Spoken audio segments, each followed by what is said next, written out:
Hello बच्चों, good morning, good evening, good afternoon, जब भी आप हमारा वीडियो देख रहे हो।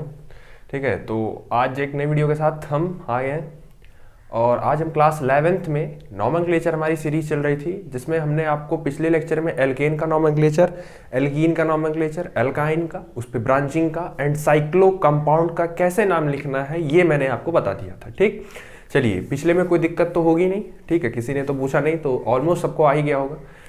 उसके बाद मैंने आपको बताया था फंक्शनल ग्रुप। फंक्शनल ग्रुप क्या होते हैं, अगर याद होगा तो मैंने आपको बताया था कि फंक्शनल ग्रुप वो एटम और ग्रुप ऑफ एटम होते हैं जिसके लगने भर से कंपाउंड की पूरी फिजिकल और केमिकल प्रॉपर्टी चेंज हो जाए, उस पर्टिकुलर एटम और ग्रुप ऑफ एटम को हम फंक्शनल ग्रुप कहते हैं। ठीक, नेक्स्ट आपको मैंने कुछ फंक्शनल ग्रुप के नाम लिखवाए थे, जिसमें मैंने आपसे बोला था कि आपको अगले सेशन में उन सब का एक एक करके करवाऊंगा। ठीक, तो उसमें से जो आपका सबसे पहला है वो है कार्बोक्सिलिक ग्रुप। ठीक, चलिए तो शुरू करते हैं नॉमेनक्लेचर ऑफ कार्बोक्सिलिक। अब इसमें कार्बोक्सिलिक में ना आप कुछ चीजें याद रखिए। पहली बात तो ये कि कार्बोक्सिलिक जो होता है वो आपका most strongest acid, carboxylic acid सबसे स्ट्रॉन्गेस्ट एसिड होता है, लेकिन शर्त यह है कि ये जो स्ट्रॉन्गेस्ट एसिड है ये आपका ऑर्गेनिक केमिस्ट्री में ही स्ट्रॉन्ग है। ठीक है, इनऑर्गेनिक में नहीं, क्योंकि अगर इनऑर्गेनिक, जैसे इनऑर्गेनिक के जो एसिड्स होते हैं, इनऑर्गेनिक के एसिड्स आपने पढ़े होंगे HCl, H2SO4, HNO3, ये सारे जो एसिड हैं ये आपके इनऑर्गेनिक एसिड हैं, और कार्बोक्सिलिक एसिड जो है वो ऑर्गेनिक एसिड है। तो अगर तुलना इनसे की जाएगी, मतलब इनऑर्गेनिक एसिड से अगर तुलना की जाएगी तो ऑर्गेनिक एसिड वीक होता है, लेकिन अगर ये होंगे इनऑर्गेनिक होगा तो डेफिनेटली ये स्ट्रांग होगा। लेकिन क्योंकि हम पढ़ रहे हैं ऑर्गेनिक कंपाउंड, ऑर्गेनिक केमिस्ट्री, तो हम इनऑर्गेनिक की तो बात नहीं करेंगे, तो हम सिर्फ किसकी बात करेंगे, ऑर्गेनिक। तो ऑर्गेनिक केमिस्ट्री में ऑर्गेनिक के खानदान में जो सबसे स्ट्रॉन्गेस्ट एसिड है वो है आपका कार्बोक्सिलिक एसिड। ठीक, तो ये बात याद रखिएगा। ठीक, दूसरा ये है कि इसकी जो प्रायोरिटी होती है, जैसे मैंने आपको लिखवाया था कि बहुत सारे ग्रुप होते हैं आपके पास। ठीक है, बहुत सारे ग्रुप होते हैं। मैंने एल्डिहाइड लिखवाया था, कीटोन और अल्कोहल, ईथर, ईस्टर, एमाइन काफी लिखवाया था। तो उन सब में सबसे ज्यादा जो प्रायोरिटी होती है वो कार्बोक्सिलिक की होती है। अब कुछ किताबें जो है कार्बोक्सिलिक से ऊपर भी मानती हैं सल्फोनिक एसिड को, बट कुछ किताबें नहीं मानती हैं, कुछ किताबें मानती हैं। तो ऑलमोस्ट आप यही मान के चलिए कि कार्बोक्सिलिक ही आपका सबसे स्ट्रॉन्गेस्ट एसिड है। ठीक, तो इसकी जो प्रायोरिटी होगी, बाकी ग्रुप से इसकी प्रायोरिटी फर्स्ट होगी, सबसे ज्यादा स्ट्रॉन्गेस्ट एसिड भी यही होगा और सबसे ज्यादा प्रायोरिटी भी यही होगा। ठीक, नेक्स्ट है, अब आप इसको पहचानेंगे कैसे, तो इसके लिए आपको कोई पहचानने वाला वो चाहिए कि भाई देख के हम पहचान लें कि कार्बोक्सिलिक एसिड है या कार्बोक्सिलिक ग्रुप है। ठीक है, एसिड लिखो या ग्रुप लिखो। तो आप इसको कंपाउंड में कैसे पहचानेंगे, इसको पहचानने का तरीका होता है RCOOH, आप इसको ऐसे पहचानेंगे। अब देखो यहां पे R क्या होता था, याद है ना, एल्केन में पढ़ाया था, R आपका एल्किल होता था। जब एल्केन में से एक हाइड्रोजन निकल जाता था तब आपका एल्किल होता था। अब ये कितने भी कार्बन का हो उससे नहीं मतलब है, उस कंपाउंड की पूरी प्रॉपर्टी ये डिसाइड करेंगे। अब देखो इसी को ना लिखने का ना कुछ किताबें दूसरी तरीके से भी लिखती है। कैसे लिखती है, ये उसको ऐसे लिखेंगे ओपन करके, COOH, तो उसको ऐसे भी लिखती हैं। तो आप ये याद रखिए कि आप कार्बोक्सिलिक आएगा तो आप उसको कैसे पहचानेंगे। ठीक, तो RCOOH, एंड अगर ओपन स्ट्रक्चर की बात की जाएगी तो ये कुछ ऐसा होगा। ठीक, चलिए नेक्स्ट देखिए। अब नेक्स्ट है, इसका नाम क्या लिखेंगे, तो इसके लिए आपके पास, क्योंकि फिलहाल के तौर में ये अभी इसको स्ट्रॉन्गेस्ट माना है, तो स्ट्रॉन्गेस्ट के लिए इसका सफिक्स लगाइए पीछे। सफिक्स क्या होता है, जैसे जब नाम लिख रहे थे, जैसे मान लीजिए इस कंपाउंड का आपसे नाम पूछा गया। ठीक, चलिए तो इसका अगर आप नाम लिखेंगे तो क्या लिखेंगे, 1 2 3 4 कार्बन के लिए आप लिखेंगे ब्यूट, और सिंगल बॉन्ड देख के लास्ट में क्या लगाते थे, एन। तो ये जो एन होता था यही एन तुम्हारा सफिक्स होता था।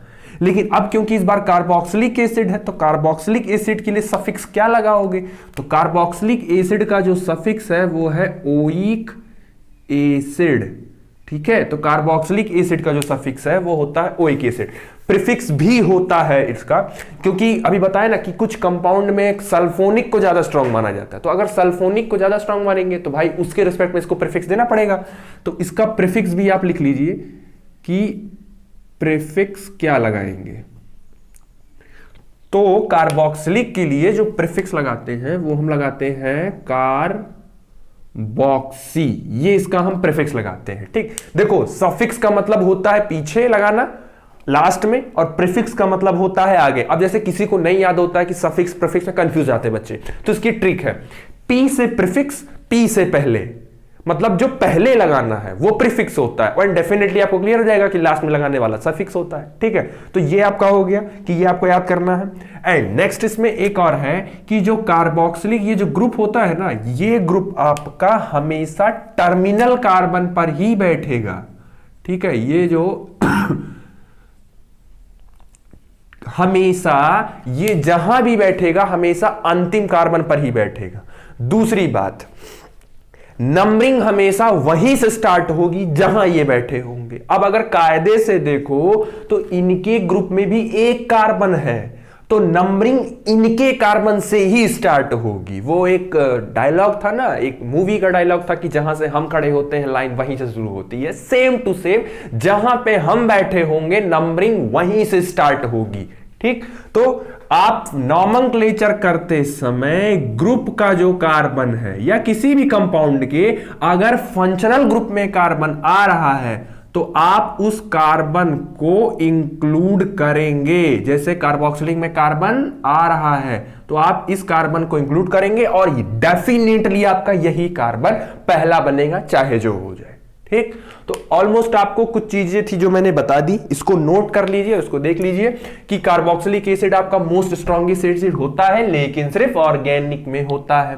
प्रायोरिटी इसकी सबसे पहली होती है क्योंकि भाई सबसे स्ट्रॉन्गेस्ट है, तो उस रिस्पेक्ट में ये सबसे प्रायोरिटी सबसे पहले रखेगा। फिर नेक्स्ट होगा आप इसको पहचानेंगे कैसे, तो इसको पहचानने का तरीका है RCOOH, जिसमें से R आपका होता है एल्किल ग्रुप, कितने भी कार्बन का ले लो डजंट मैटर, COOH ही डिसाइड करेगा कि उस कंपाउंड की उसकी फिजिकल और उसकी केमिकल प्रॉपर्टी क्या होनी है। तो कुछ किताबें ऐसे लिखेंगी या टीचर कंफ्यूज करने के लिए आपको स्ट्रक्चर वो ओपन करके दे देंगे, तो कुछ ऐसे होगा। अब इसके लिए सफिक्स क्या, जैसे हमारे नाम के आगे सरनेम लगता है, ठीक वैसे ही ग्रुप के आगे के लिए उसका सरनेम चाहिए, तो इसके लिए इसका सफिक्स होता है oic acid. And remember that, never forget, acid लिखना कभी मत भूलना, नाम जब भी लिखोगे तो एसिड लिख देना, क्योंकि कार्बोक्सिलिक की पहचान ही उसका आगे वाला नाम है एसिड। कार्बोक्सिलिक को ऐसे कोई डिफाइन नहीं कर रहा है, उसके आगे जब एसिड लिखते हो तभी वो डिफाइन होता है, तो नाम के आगे एसिड मस्ट है लगाना। फिर प्रीफिक्स हो गया कार्बोक्सी, अगर सल्फोनिक आता है, नहीं तो मोर देन केसेस में कार्बोक्सिलिक ही सबसे ऊपर होता है, और नहीं है तो फिर ठीक है कार्बोक्सी ही आप लिखाएंगे, अगर नहीं होगा तो ठीक है, तो कार्बोक्सी हो गया। फिर इसकी शर्त है कि जब भी हम बैठेंगे टर्मिनल पोजीशन पर बैठेंगे, सबसे अंतिम कार्बन पर ही बैठेंगे, या ऐसे कह सकते हो कि जहां आप बैठेंगे नंबरिंग वहीं से स्टार्ट होगी। ठीक, तो इतना नोट कर लीजिए, फिर आपको कुछ इसके पहले दूसरे मेंबर बताते हैं। चलिए अगला देखिए। अब यहां से जो मैं आपको बताने जा रहा हूं, एक चीज अपना ध्यान रखिएगा, जितने आप कंपाउंड यहां नॉमेनक्लेचर करते जाएंगे, हर ग्रुप का पहला और दूसरा मेंबर आपको याद होना चाहिए। हर ग्रुप के पहला मेंबर का फॉर्मूला, कॉमन नेम और IUPAC नेम, और सेकंड मेंबर का कॉमन नेम एंड IUPAC आपको रटा होना चाहिए, पेपर में पूछा जाता है। ठीक है, तो कार्बोक्सिलिक का जो फर्स्ट मेंबर है, इनका जो ग्रुप का जो सबसे पहला मेंबर है, जैसे एल्केन का पहला मेंबर मीथेन होता था CH4, ऐसे ही इनका जो पहला मेंबर है इनकी ग्रुप का वो है HCOOH।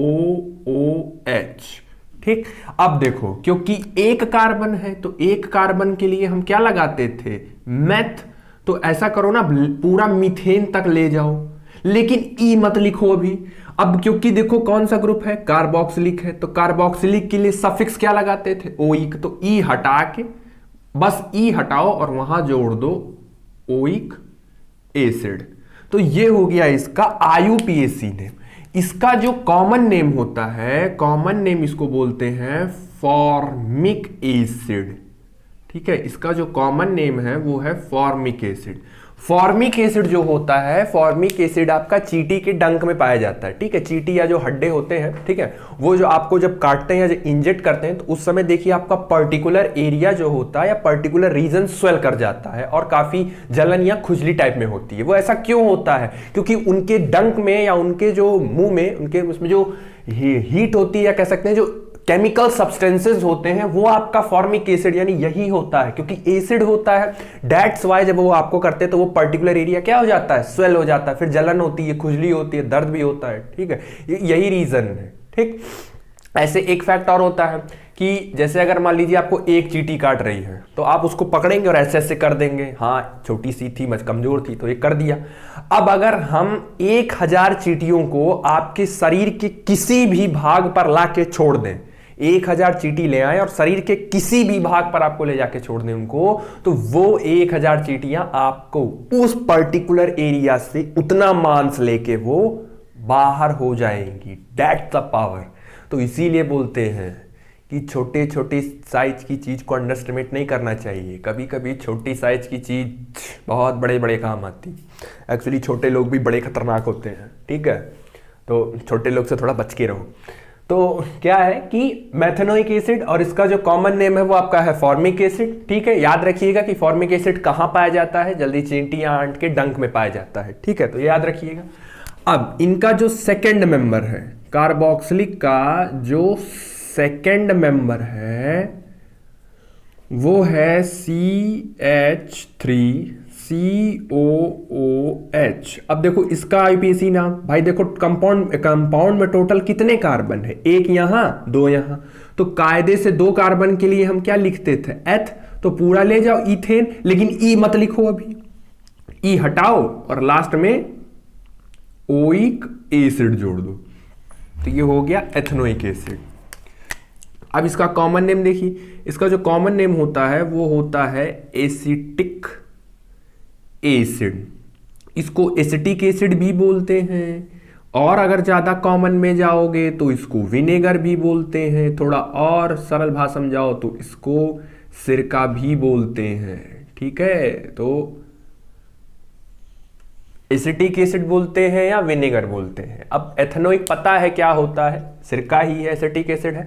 तो ये कार्बोक्सिलिक के पहले मेंबर मेथेनोइक फॉर्मिक एसिड, ये कार्बोक्सिलिक के सेकंड मेंबर एथेनोइक, या जिसको हम कॉमन नेम में एसिटिक एसिड या विनेगर बोलते हैं। तो ये दोनों नाम आप याद रखिएगा और इसको लिख लीजिए, याद रखिएगा, पूछा जाता है पेपर में। ठीक, चलिए तब इनका आप करते हैं थोड़ा सा नॉमेनक्लेचर कि इसका कैसे करेंगे, नाम कैसे लिखेंगे, कहाँ किसको प्रायोरिटी देनी है। देखो भाई, इसकी प्रायोरिटी सबसे ज्यादा होगी।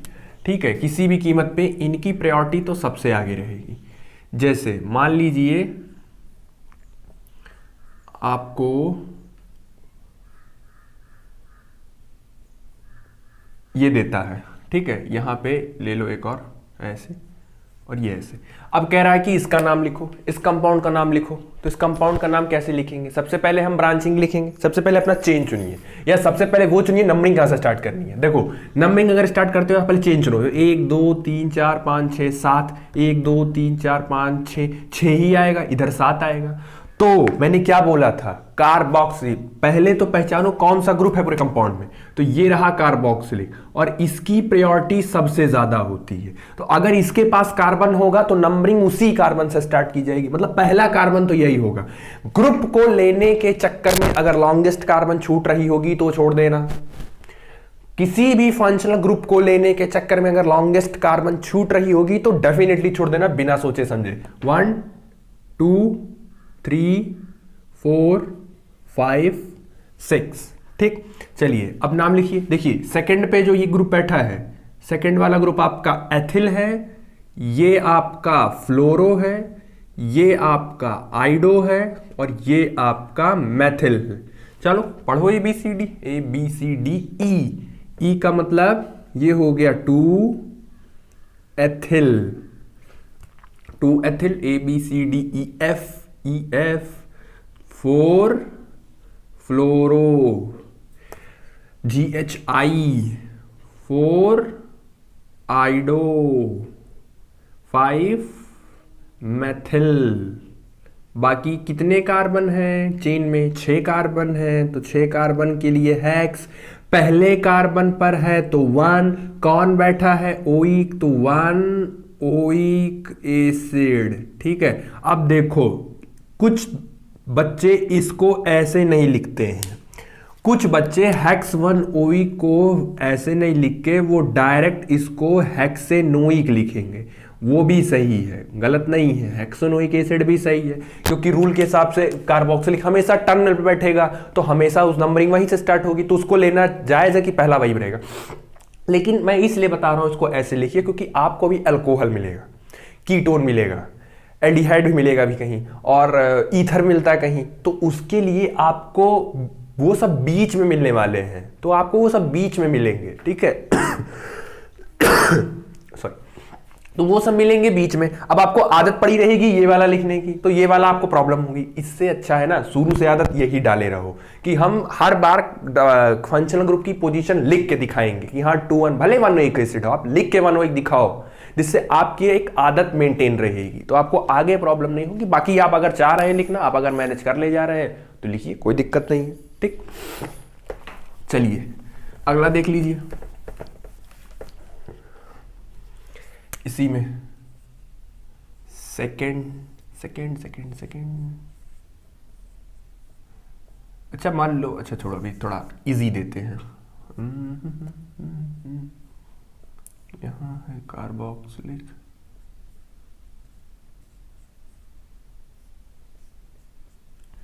चलिए इसका देखिए नाम, अगर इसका नाम आपसे पूछता है तो आप कैसे लिखेंगे। सबसे पहले आप पहचानिए आपका फंक्शनल ग्रुप कहाँ है, तो ये रहा आपका फंक्शनल ग्रुप, तो सबसे पहला कार्बन तो यही बनेगा, उसके बाद 2 3 4, इधर जाओगे तो 5, इधर जाओगे तो 5 6, तो लॉन्गेस्ट कार्बन चेन चुनो, उसको लेने के बाद अपना रूल फॉलो कराइए।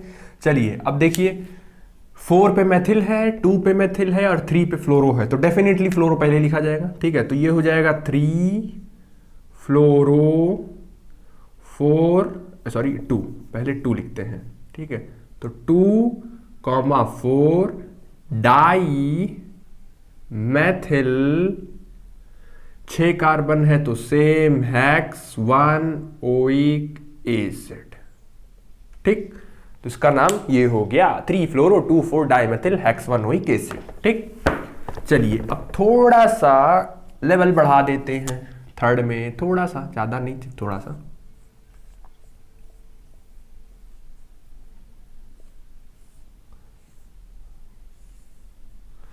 चलिए इसका नाम लिखिए।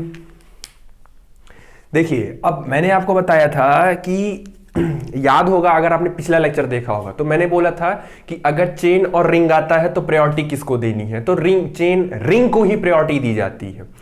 चेन को प्रायोरिटी 2 कंडीशन पर मिलती है, एक तो नंबर ऑफ कार्बन चेन में ज्यादा हो जाए या दूसरा कोई फंक्शनल ग्रुप उसमें ऐड हो जाए, तब आप चेन को प्रायोरिटी देंगे। तो फिलहाल देखो चेन के पास कौन सा ग्रुप है, फंक्शनल ग्रुप है, मतलब चेन की प्रायोरिटी लेंगे, तो 1 2 3।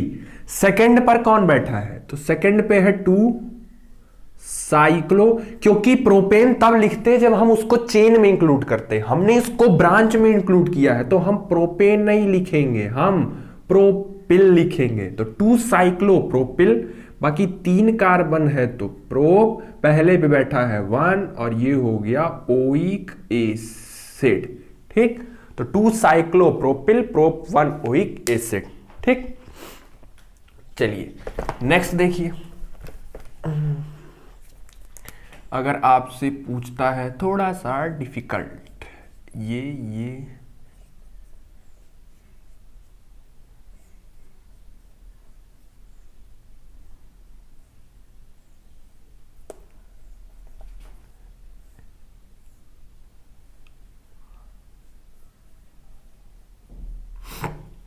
चलिए अब ये आपसे कुछ पूछता है कंपाउंड, और इस कंपाउंड का कह रहा है नाम लिखिए, तो आप कैसे लिखेंगे। ठीक, चलिए अब बच गया कि यहां डबल बॉन्ड भी है, तो याद होगा कि मैंने बोला था कि डबल बॉन्ड की प्रायोरिटी ज्यादा होती है, तो नंबरिंग वहीं से स्टार्ट करते हैं जहां डबल बॉन्ड मिलता है। अब यहां फंक्शनल ग्रुप है, याद कर लीजिए, इसको रट लीजिए। फंक्शनल ग्रुप की प्रायोरिटी डबल बॉन्ड से ज्यादा होती है, चाहे एल्डिहाइड हो, अल्कोहल हो, कीटोन हो, कार्बोक्सिलिक हो, एमीन हो, ईस्टर हो, ईथर हो, कोई भी होगा। अगर इनमें से कोई भी फंक्शनल ग्रुप होता है तो वो आपका डबल या ट्रिपल बॉन्ड से प्रायोरिटी उसकी ज्यादा ही होती है। तो डेफिनेटली नंबरिंग वहीं से स्टार्ट करेंगे जहां से कार्बोक्सिलिक मिलेगा। 1 2 3 4 5 6।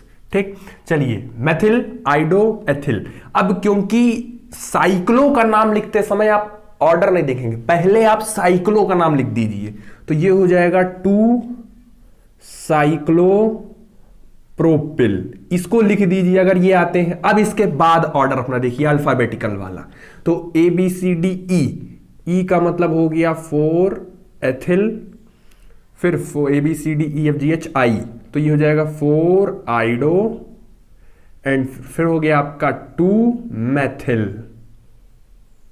बाकी आपके पास 6 कार्बन है, तो 6 कार्बन के लिए हेक्स, 5th पे आपका 5 ईन, और पहले पे आपका 1 ओइक एसिड। अब देखो यही दिक्कत होती थी, अगर आप हेक्सेनोइक लिखते तो आप डबल बॉन्ड की पोजीशन कैसे शो करते, हेक्सेनोइक लिख देते तो डबल बॉन्ड फिर लास्ट में नहीं लिखते ना।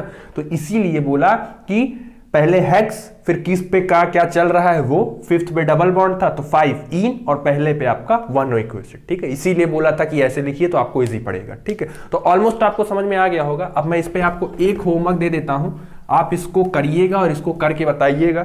ठीक है, तो एक ले लीजिए आप होमवर्क, इसको आप करेंगे और हमें खुद बताएंगे। ये हो गया आपका COOH, ये हो गया COOH, और ये हो गया आपका COOH। जो इस क्वेश्चन का आंसर सबसे पहले कमेंट करेगा उसका नाम अगले में बोला जाएगा। ठीक, चलिए देखते हैं किसको समझ में आया है और कौन इसका नाम लिख ले जाता है एकदम सही। तो इसका आंसर आप कमेंट बॉक्स में कमेंट करिएगा, देखते हैं आपको इसका आया कि नहीं है। ठीक है, तो कार्बोक्सिलिक अभी आपको सिंगल में बहुत कठिन नहीं मिलेगा, आपको डिफिकल्ट और कठिन तब मिलेगा जब आप सबका एक साथ पढ़ेंगे, प्रायोरिटी ऑर्डर में, उसी में एल्डिहाइड, कार्बोक्सिलिक, कीटोन सब रहेगा, तब आपको प्रॉब्लम होगी। ठीक है, अभी सिंगल का है, होमवर्क लिख लीजिए और उसको कर दीजिएगा। ठीक, और इसको आंसर बता भी दीजिए। नेक्स्ट है आपका एल्डिहाइड। कार्बोक्सिलिक के बाद अगला फंक्शनल ग्रुप है आपके पास एल्डिहाइड।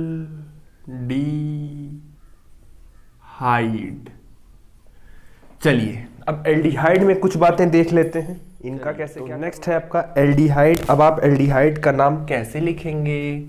देखो सबसे पहला वही है कि एल्डिहाइड को पहचानोगे कैसे, इसको किसी ग्रुप में पहचानोगे कैसे। तो इसको पहचानने का ट्रिक है RCHO।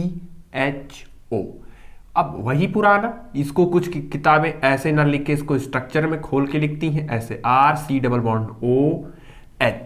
ठीक, तो इनको आप ऐसे पहचानेंगे, ग्रुप में देख लीजिएगा। दूसरा, क्योंकि पहले बता दिया गया है कार्बोक्सिलिक आपका सबसे स्ट्रॉन्ग एसिड होता है तो डेफिनेटली ये वीक ही होगा, तो इसके लिए आप इसका सफिक्स और प्रीफिक्स दोनों लिखेंगे। तो इसके लिए जो इसका सफिक्स लिखते हैं, मतलब कि इसका जो सर नेम लिखते हैं, इसके जो पीछे लगाते हैं, इसका सफिक्स है आपके पास अल, अल।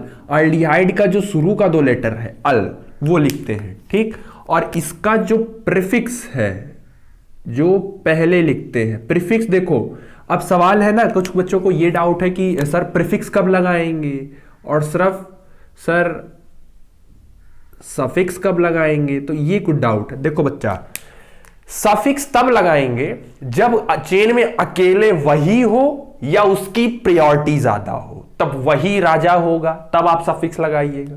अगर चेन में इसके अलावा कोई और फंक्शनल ग्रुप है, लेकिन रुक के देख लो वो फंक्शनल ग्रुप इससे स्ट्रांग है कि नहीं, अगर इससे स्ट्रांग होगा तब आप प्रीफिक्स लगाएंगे, और अगर इससे वीक होगा मतलब राजा तो हम ही ठहरे, तब आप अल लगाएंगे। ठीक, तो ये याद रखिएगा। ठीक है, तो इसमें ऑलमोस्ट आपका एल्डिहाइड सफिक्स और प्रीफिक्स ही जनरली आएगा। ठीक है, कहीं कहीं पर आपका सफिक्स में अल की जगह कार्बल्डिहाइड भी लिखते हैं।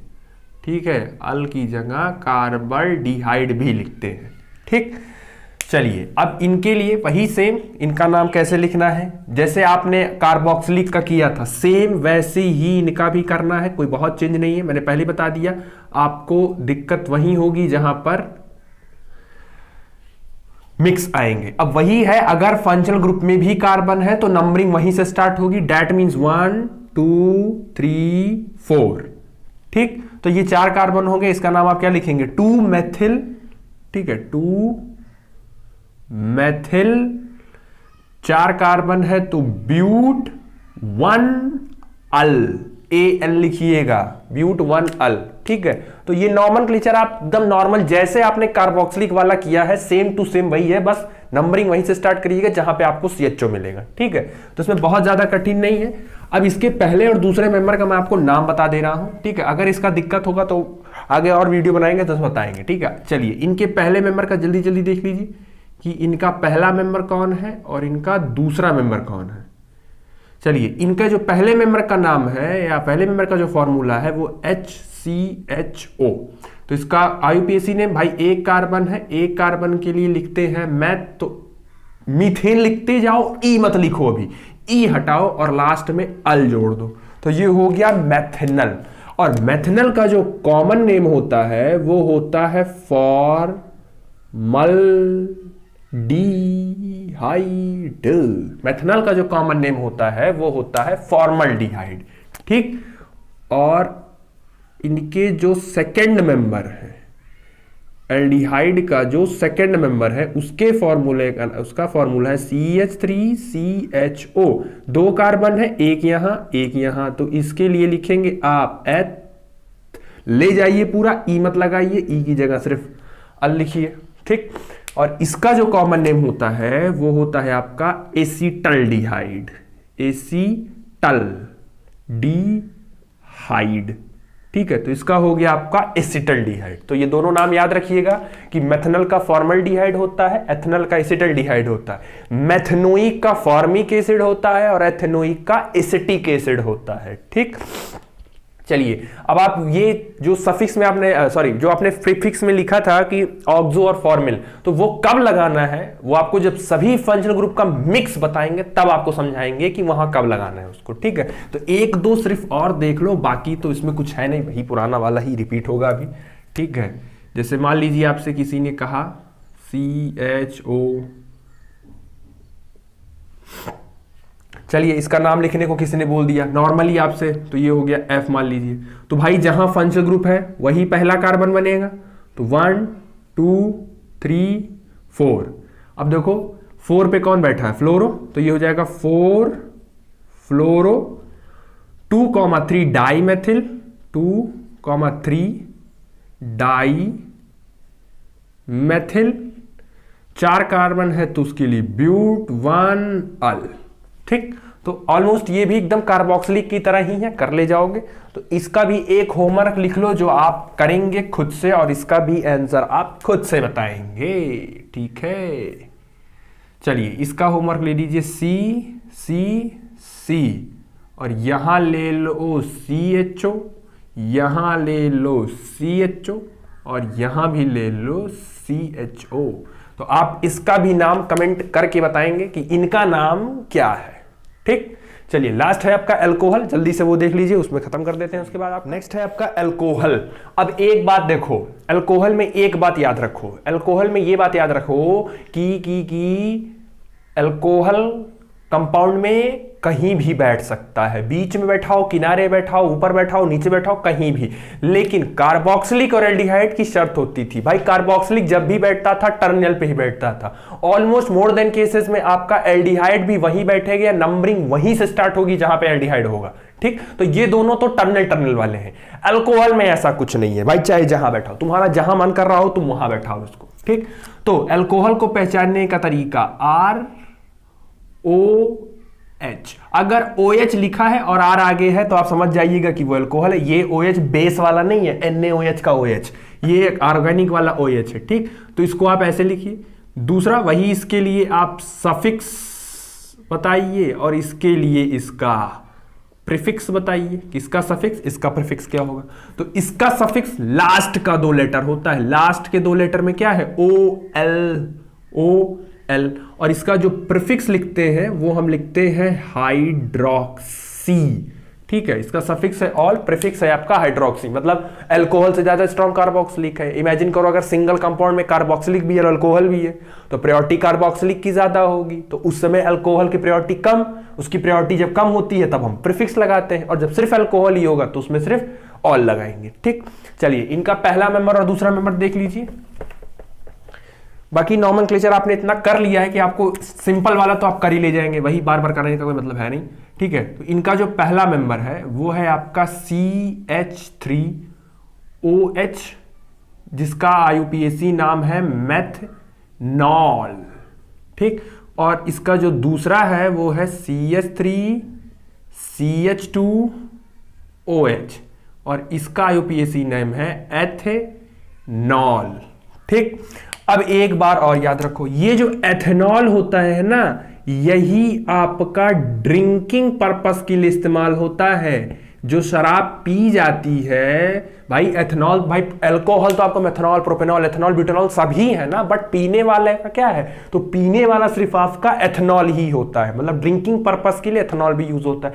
एंड अगर आपको पता होगा कि अल्कोहल की अपनी खुद एक मेडिसिनल वैल्यू भी होती है। ठीक है, जनरली अल्कोहल, शराब जो है वो दवा होती है, बट लोग इसको दवा नहीं, कुछ और ही समझ के ज्यादा दवा को सीरियसली ले लेते हैं। ठीक है, तो ये आपका एक कार्बन का था तो मेथनॉल, दो कार्बन का था तो एथेनॉल, और ड्रिंकिंग पर्पस के लिए आपका एथेनॉल यूज किया जाता है। ठीक, अब जरा इसके पीछे की स्टोरी सुनो।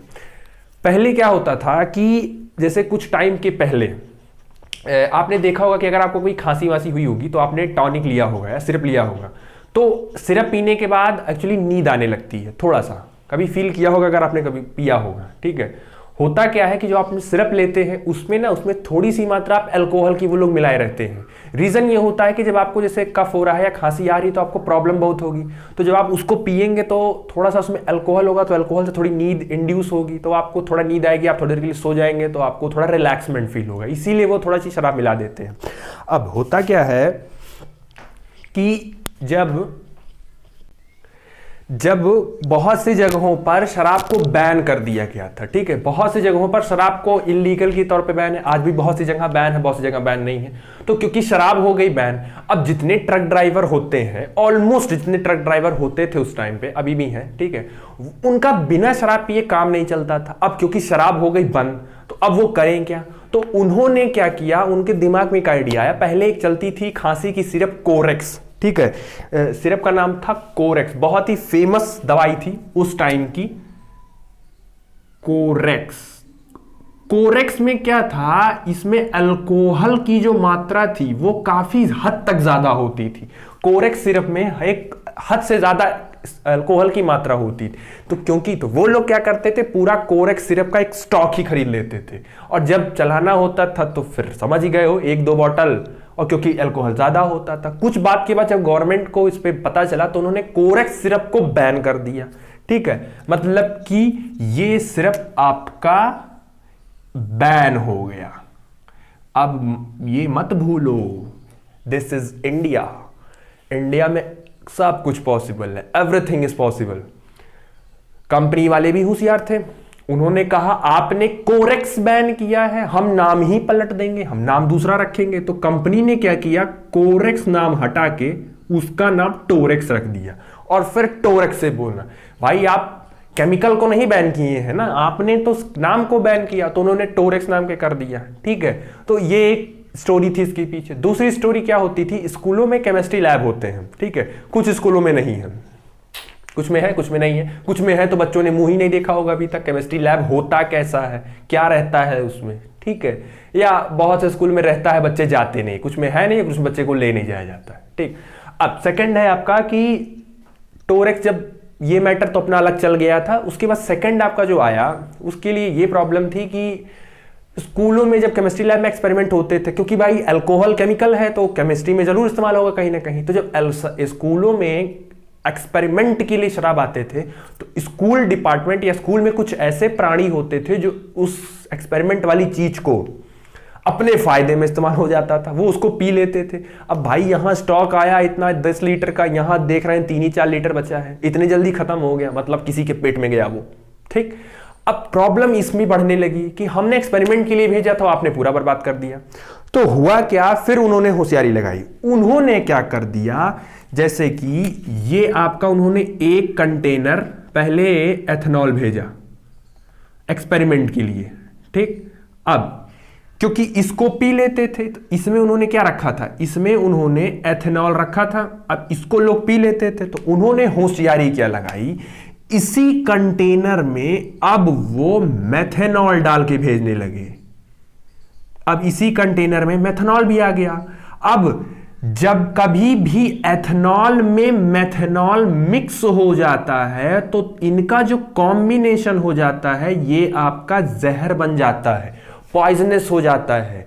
अगर गलती से भी फिर आपने इसको अगर पी लिया तो ये आपके बॉडी का नर्वस सिस्टम डैमेज करेगा सबसे पहले, ठीक है। और अगर खाली आपने मेथेनॉल पी लिया तब तो फिर राम भरोसे गया, फिर सब गया। तो इसीलिए इसका यूज, या लोग इसको ना पिए तो इसीलिए अब इसकी सप्लाई एथेनॉल के साथ मेथेनॉल को डाल के करने लगी है कि मेथेनॉल रहेगा तो मेथेनॉल के पड़ते ही वो जहर बन जाएगा, और आपने अगर अब इसको पिया तो आपके सेंट्रल नर्वस सिस्टम डैमेज होगा, आपका ब्रेन डैमेज हो जाएगा, सेंसिटिविटी की प्रॉब्लम, बहुत दिक्कत हो जाएगी आपको। तो इसीलिए ये प्रॉब्लम को सॉल्व करने के लिए ये किया गया। याद रखिए, अगर आप खाली मेथेनॉल पिएंगे, प्योर मेथेनॉल, तो फिर आपका बचना मुश्किल होता है, ठीक है। तो ये कुछ स्टोरी थी इसके पीछे जो मैंने आपको बता दिया। इन शॉर्ट देखो, शराब पीना अच्छी बात नहीं होती है, शराब पीना ही नहीं चाहिए, चाहे कम हो चाहे ज्यादा। एज अ मेडिसिनल, आप सिर्फ मेडिसिन का पीना नहीं, आपको उसको यूज करना है। अब यूज करने का सेंस ये नहीं कि पी जाओ 1-2 बॉटल रोज, ऐसा नहीं कह रहे हैं। वो एंटीसेप्टिक के लिए इस्तेमाल होता है, जनरली कंपनियां करती हैं, हम आपको वो पीने के लिए नहीं बनाई गई है, ठीक है।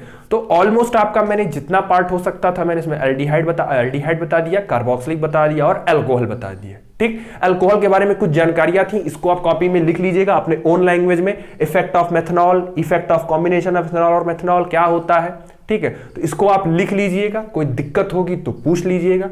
एंड जितना नॉमेनक्लेचर आपको बताया जा रहा है वो कर लीजिएगा। अल्कोहल और एल्डिहाइड का मैंने इसलिए ज्यादा नहीं बताया क्योंकि वही रिपीट होता भी, फिर वही सेम रिपीट होता, तो वहां उतना मजा नहीं आएगा। मजा तब आएगा जब आप सबका कॉम्बिनेशन पढ़ेंगे।